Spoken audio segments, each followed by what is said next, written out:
populasi adalah kumpulan suatu objek, ya. Itu aja. Nah, sampel itu apa? Sampel itu bagian dari populasi itu. Gunanya apa? Saya seperti itu. Kalau misalnya saya ingin mengetahui data, ya, data suatu, misalnya produk, ya, kalau itu kerja di suatu pabrik, misalnya pabrik panci, gitu ya, apakah panci itu bocor atau apa?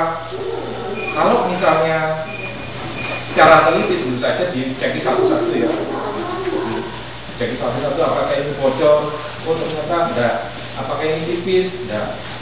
Nah, tapi apa? Kalau kita mengecek satu-satu tersebut, apa? Butuh waktu. Selain itu biaya, nah, tenaga. Ya, caranya gimana? Ya kira-kira misalnya ada 100 juta, ya, ambil aja ya 1000 atau cek apakah yang bocor berapa, seterusnya. Jadi gunanya itu sampel. Jadi diambil secara acak, dilihat. Kemudian, nah terus kemudian ada populasi. Ada ciri-ciri populasi disebut adalah parameter. Nah, parameter. Jadi misalnya tadi itu panci tadi ternyata parameter yang dimaksud parameter itu apa? Suatu misalnya dari panci yang 1 juta tadi ternyata 5% itu adalah cacat. Nah, itu adalah suatu parameter dari populasi. Kemudian populasi harus didefinisikan dengan jelas. Misalnya dalam suatu sekolahan, ya, ada banyak murid. Kemudian saya ambil populasi yang mana? Apakah semuanya atau sebagian? Misalnya populasi yang laki-laki dengan tinggi 170, nah itu harus didefinisikan dengan jelas. Kemudian sampel, bagian dari populasi yang dapat mewakili populasi tadi. Nah, ini gambarannya ini. Masih ingat pemilu, ya? Itu ada quick count, itu juga menggunakan ilmu statistik juga, ya. Misalnya dalam quick count, ya, kok cepet ya di TV itu dalam waktu berapa jam sudah kelihatan Demokrat menang, ya. Oh, di PDIP ternyata sedikit di bawah Demokrat, misalnya seperti itu. Kok bisa? Ya, karena itu menggunakan ilmu statistik. Kenapa? Karena quick count-nya itu, jadi ada beberapa orang-orang yang mengambil sampel di seluruh kantong-kantong, misalnya di seluruh kecamatan ini diambil, misalnya nggak usah banyak-banyak, 100 orang atau 100 orang yang ada di Indonesia. Yang jelas sampel itu harus mewakili populasi. Jangan sampai misalnya, ya, kadang-kadang dengan statistik kita bisa juga membohongi, ya. Oh, ternyata misalnya di sinetron, di TV itu, ya, sinetron ini adalah ratingnya paling tinggi. Nah, bisa ditanya dulu, itu sampelnya dari mana?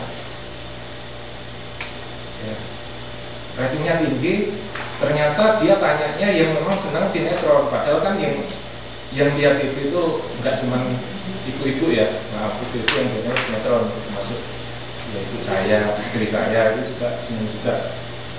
Ya, bagaimanapun, ya, saya juga ingin lihat TV, ya, meskipun ngalah gitu, ya.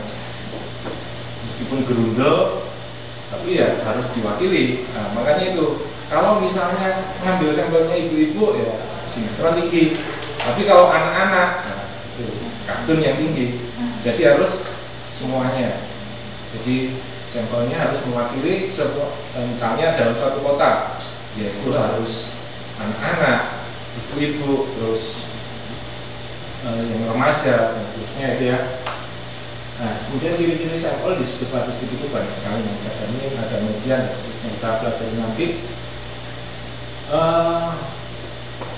Kemudian ada pengertian lagi statistik induktif atau inference. Dari ilmu statistik yang membicarakan syarat dan aturan bagaimana menarik kesimpulan dari analisa sampel. Dan analisa statistik deduktif menganalisa data tanpa menarik kesimpulan. Maksudnya tidak ada kesimpulannya. Pokoknya kita bisa mendeskripsikan bahwa oh kira-kira jumlahnya seperti ini. Jumlahnya apa? Tidak ada. Itu yang statistik deskriptif. Nah, hubungan antara ukuran sampel dan tingkat kesalahan adalah seperti ini. Jadi maksudnya apa ini? Yang ke kanan, maksudnya apa? Semakin banyak sampel yang diambil, tentu saja kesalahannya adalah semakin kecil. Maksudnya ini kecil, ini besar. Kalau sampelnya ini sedikit, tentu saja kesalahannya besar. Misalnya tadi di suatu sekolah, ya, saya mengambil kira-kira sekolah SD ya, sekolah SD. Kira-kira kalau SD ya, siswa SD itu senangannya makan apa? Nah, kalau misalnya saya ngambil sampelnya yang cuma 1 atau 2 ya, kemungkinan salahnya itu bisa.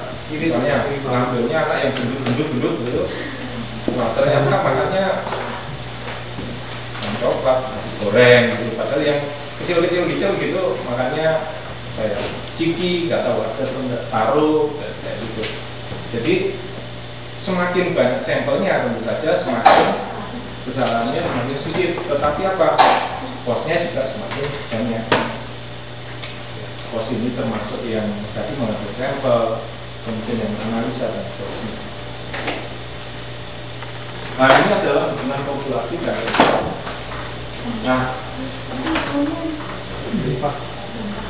tulisannya ada dua sampelnya.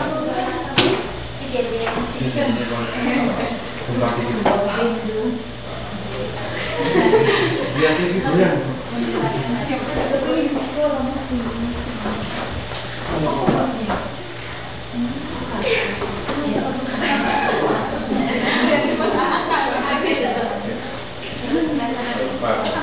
Udah enggak, tapi udah enggak, sebentar loh. Nanti paling kalau keras saya dulu yang lari. Kemudian populasi dan sampel ini ya populasi, kemudian sampel itu yang kita lihat. Diambil sedikit.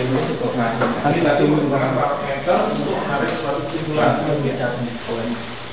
Misalnya tadi yang produk yang cacat 20%, 10%. Ini namanya parameter. Terus kemudian yang sampel ini menggunakan statistik untuk menarik kesimpulan. Misalnya nggak ngaco, malam-malam lampu mati. Kemudian dari sampel ini, yang kita ambil itu, kita bisa menyimpulkan atau inference suatu populasi bahwa populasinya itu kira-kira apa? Apakah bagus, apakah jelek? Kita bisa dari sampelnya. Ini sudah latihan.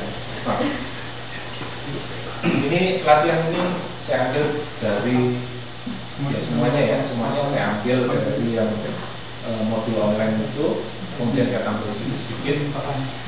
Mana bagiannya saya ambil? Nah ini ekspor Indonesia pada tahun 1984 menurun.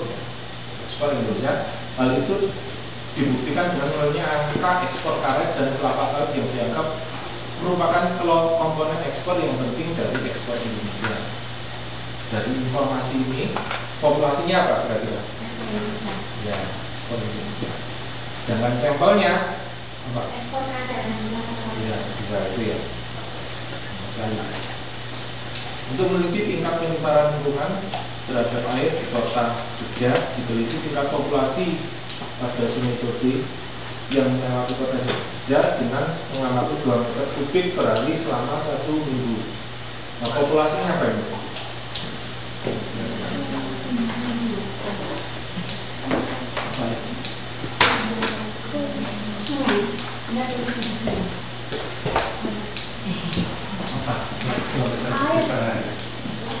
Air yang di sungai itu populasinya.